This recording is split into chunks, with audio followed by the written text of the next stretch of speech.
Et parlant de ceux qui peuvent reculer, même comme il commence à se faire un peu tard, nous allons certainement aborder un dossier qui, aujourd'hui aussi, maintient les Camerounais en alerte, à savoir la succession.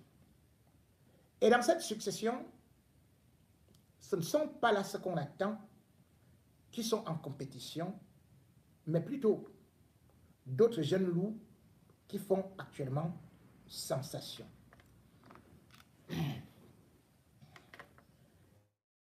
Qui l'eût cru que Samuel Eto'o devait devenir l'homme à abattre? Ce que je vous dis, prenez-le au sérieux. Franck Biya est devenu aujourd'hui celui qu'on a mis comme le pilote de rallye Formule 1 pour succéder à son père.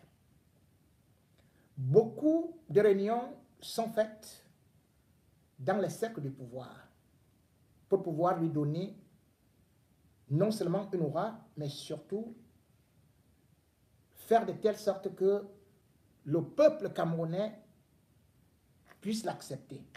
On est donc en train de polisser son image et en même temps, on est en train de vouloir faire de telle sorte qu'il ne puisse pas avoir un vrai concurrent. Pendant que Ngongo est englué dans des querelles de leadership avec les Motaizé, avec les Mondayolo, avec toute la clique de Ribambe, toute la clique entre les Ekambeti ou encore ce qu'on peut appeler les Boulou avec les Nanga, Franck Biya avance. Et il ne faut pas que vous vous trompiez. À l'époque, il n'avait pas de certitude, mais cette fois-ci, il en a, puisque justement, le mouvement des franquistes est bel et bien déjà lancé. Mais sauf que ce mouvement des franquistes vient de trouver un rival. Peut-être qu'il n'a pas l'intention d'être candidat à l'élection présidentielle, mais Samuel Eto'o est présenté actuellement dans le camp de Franck Biya comme un potentiel rival et l'homme à abattre de par sa popularité et surtout de par sa jeunesse. L'atout de Franck Biya, c'était de miser sur le fait qu'il est le fils à papa et qu'il est jeune, qu'il peut être beau, qu'il peut être aussi ce qu'on peut parler du new look.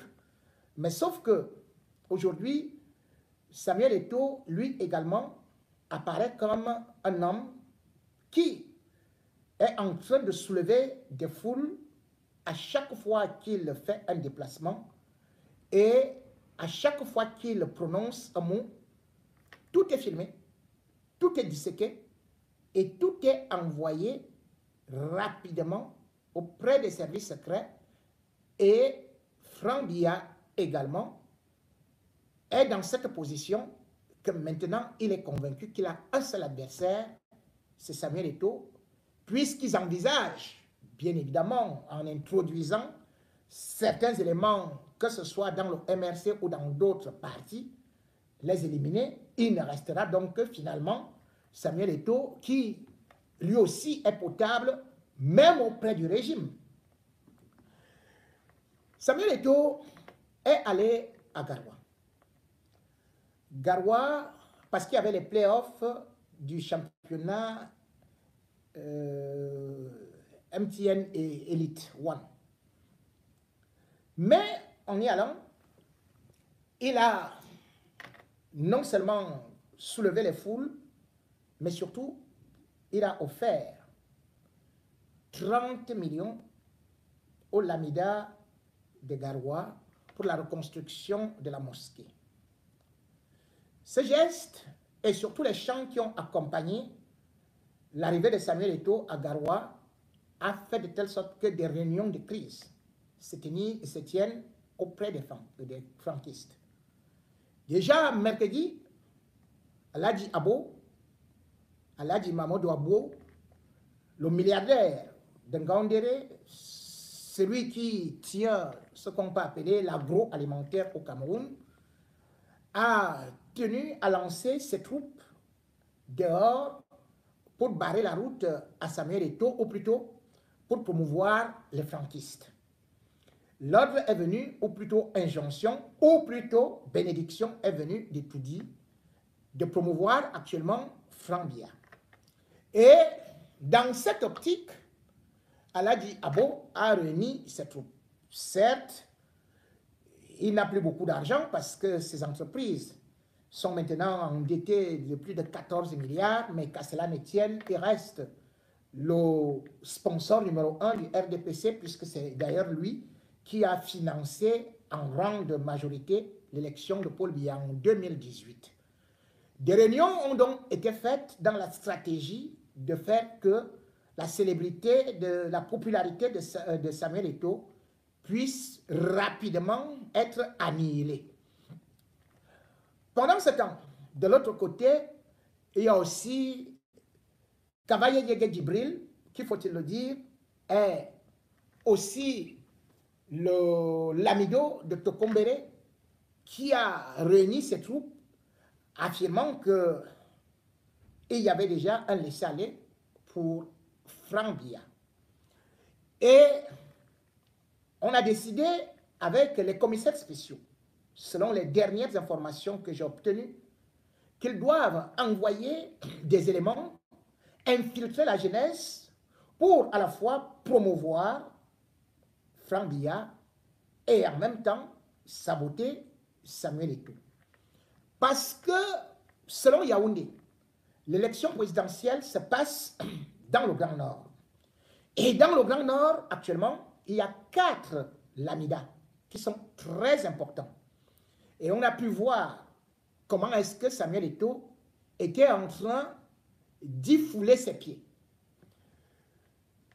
Le premier lamida qui est le plus important, c'est celui de Rebouba, où justement c'est là-bas où règne le vice-président de l'Assemblée nationale, qui est né en 61 et qui, curieusement, a des ambitions aussi présidentielles. Mais cependant, si jamais cela ne marche pas, et selon les dernières réunions qu'ils ont pu tenir, il n'hésitera pas à soutenir Frank Biya. Il faut dire que le lamida du Rebouba, qui est le plus important, c'est presque un État dans un État où vous avez même une armée, on paie les impôts et tout ça.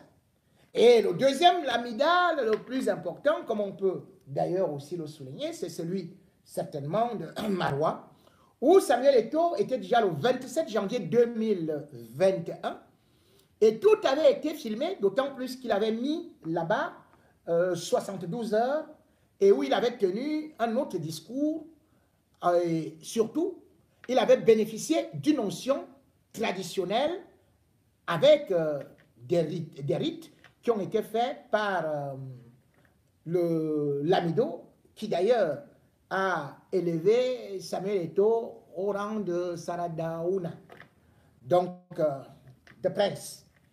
Et d'ailleurs, la femme de Samuel Eto'o se fait déjà appeler là-bas Adja Georgette. Donc Samuel Eto'o est déjà autorisé à assister même au conseil des notables à Maroua. Or, on sait très bien que lors de la dernière élection, c'est à Maroua que Paul Biya est parti pour faire son meeting. Samuel Eto'o a donc acquis une grosse popularité à Maroua et ça a beaucoup choqué Frank Biya qui a dit Maroua est tombé entre ses mains et de toutes les façons, les lieutenants aussi ont été lancés. Il y a aussi l'amido de Ngaoundéré. Et selon les dernières informations, enfin, les agents de renseignement disent que Samuel Eto'o a aussi besoin de faire même basse là-bas, puisqu'il aurait promis construire aussi un terrain de football, comme il a justement promis au niveau de Garoua, où d'ailleurs, il a souligné quelque chose qui a choqué encore à Etoudi, que sa maman l'a conçu quand elle était à Garoua, où son père avait travaillé durant 15 ans. Donc on a dit c'était un discours très politique pour prendre justement bon nombre de nordistes et particulièrement les Peuls de son côté. Et maintenant aussi, il y a, comment on peut donc dire, celui de Garoua où justement il était. Donc Samuel Eto'o, peut-être ne sait pas, peut-être qu'il est intelligent, peut-être qu'il ne fait que dans le domaine sportif, mais aujourd'hui le régime Biya prend cela très au sérieux.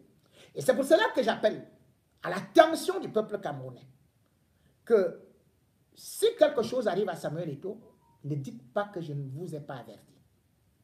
Parce qu'il est actuellement contrôlé. Il est actuellement surveillé.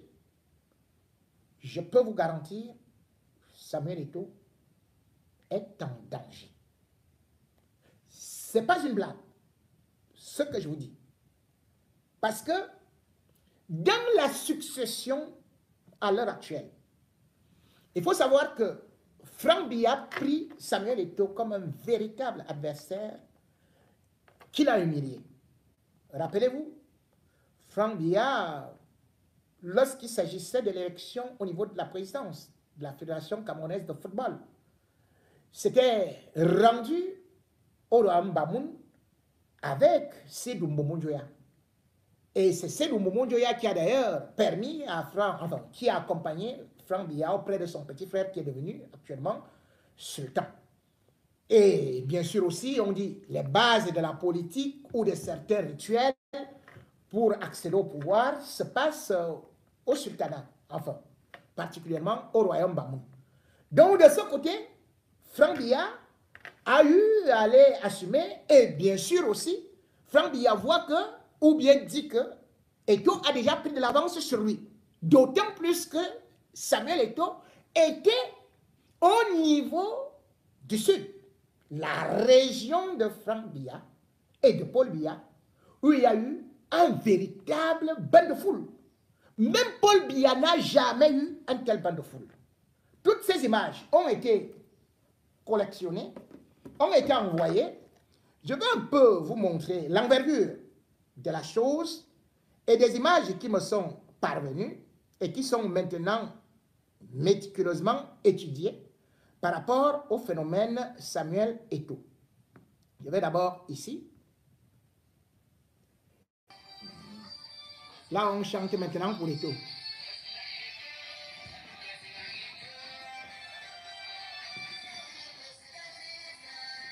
Nous sommes à Garoua.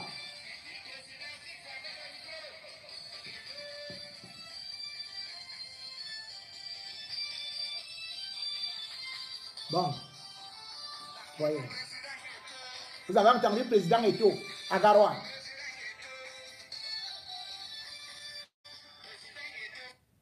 Bon. Je vais vous montrer une autre. Je vous dis, c'est des choses qui sont connectées. Il y a ce qu'on appelle les BQR. Moi, je tiens seulement informer au peuple camerounais de ce qui est en train de se jouer.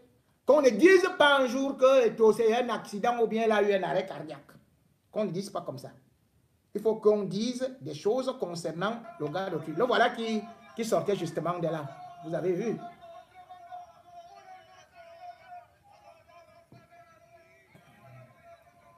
Voilà. Avec les bains de foule. Bon. Et là, peut-être, faut-il vous rappeler encore quelques images au niveau du sud pour que vous compreniez l'envergure que Samuel Eto'o a eu à prendre.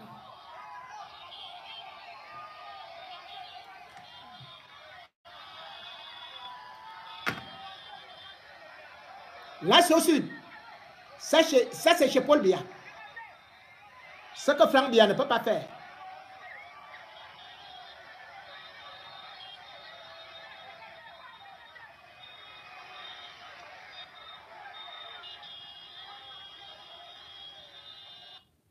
Bon, vous voulez encore d'autres images? Moi,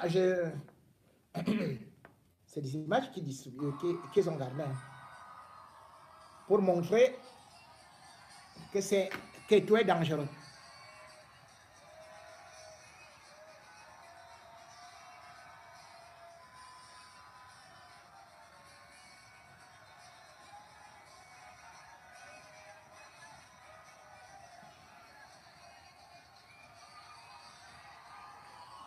Bon, j'ai assez d'images, mais comme je n'ai pas assez de temps, nous allons assez rapidement pour vous dire que aujourd'hui, chaque Camerounais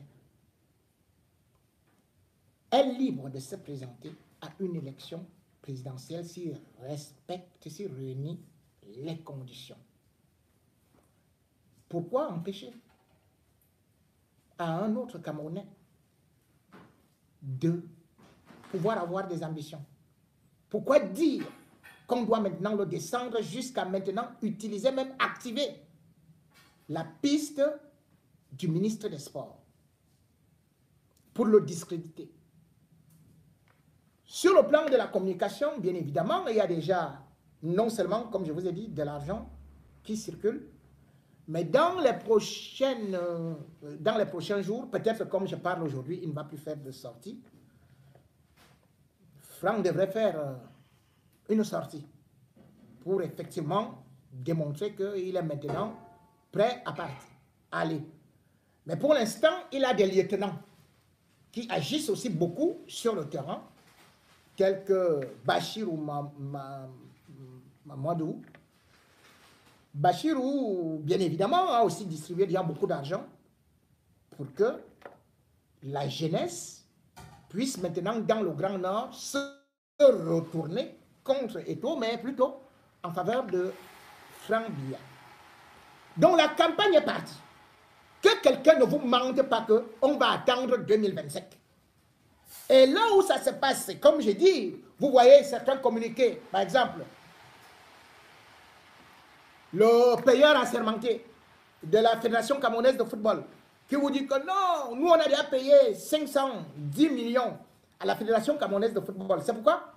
C'est pourquoi on dit immédiatement que Samuel Eto'o vient de détourner 510 millions. Lui, avant cela, il est sorti pour dire l'argent qui a été octroyé par le chef d'État et qui s'élevait à 510 millions n'est jamais arrivé dans les caisses de la FECAFOOT. Qu'est-ce que vous avez vu le ministre faire? Immédiatement, ils ont pondu un communiqué activant le payeur comme si cet argent avait été détourné. Et vous savez très bien comment est-ce que ça s'est passé avec les prédécesseurs de Samuel Eto'o qui ont fini par la prison. Mais quand nous avons enquêté, effectivement, cet argent n'a jamais été encaissé. Cet argent n'est jamais arrivé dans les caisses de la FECAFOOT. En réalité, il y a deux correspondances. La première correspondance est celle du secrétaire général du Premier ministre qui instruit justement le ministre des Finances, qui est Lupaul Motazé, de débloquer 350 millions pour l'organisation du championnat, des championnats de première et deuxième division. Cet argent a été débloqué. Et cet argent, je crois que ça devrait dater c'est un courrier qui date du 13 avril 2022. Mais l'argent que relève maintenant qui vient de disparaître, lui, c'est un courrier du 22 mars 2022. Et ça, c'est le secrétaire général, ministre d'État à la présidence de la République, Ferdinand Ngongo, qui écrit au ministre des Sports et lui dit sur instruction du chef de l'État, Paul Biya, ce n'est même pas 510 millions, c'est 560 millions. Sur instruction du chef de l'État, Paul Biya, il faut verser à la FECAFOOT 560 millions pour ce qu'on appelle souvent le soutien au football camerounais et surtout la relance. C'est depuis le 22 mars que ce courrier a été fait. Mais entre-temps, cet argent n'est pas arrivé.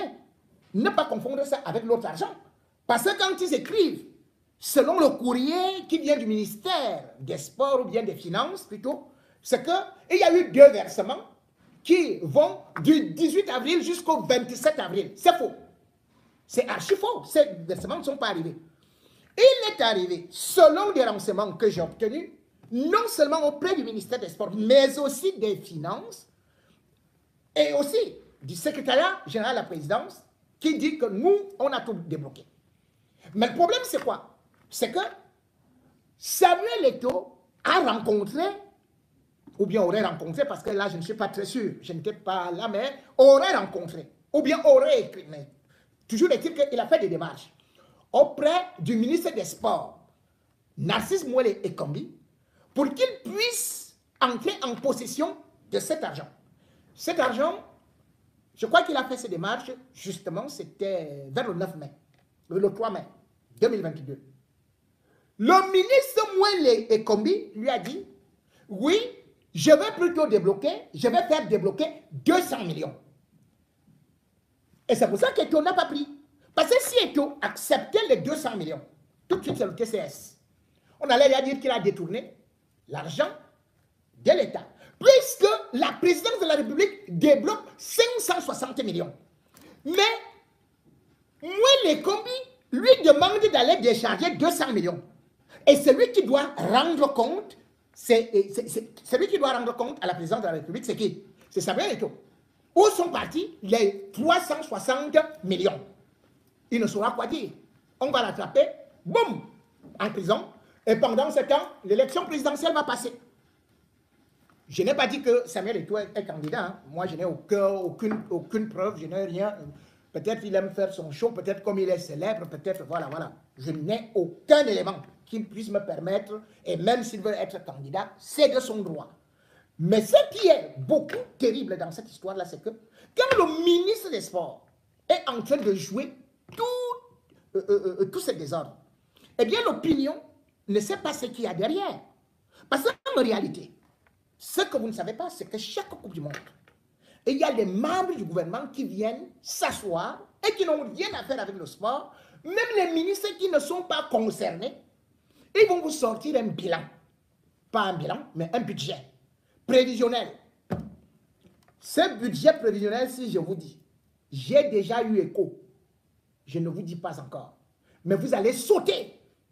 Parce que quand vous vous rendez compte que les enseignants n'ont pas de salaire, et on vous dit que les gens vont partir avec leurs copines dans des chambres d'hôtel au Qatar ou bien pendant les matchs amicaux, et que c'est facturé à des milliards, et c'est eux qui veulent contrôler ça.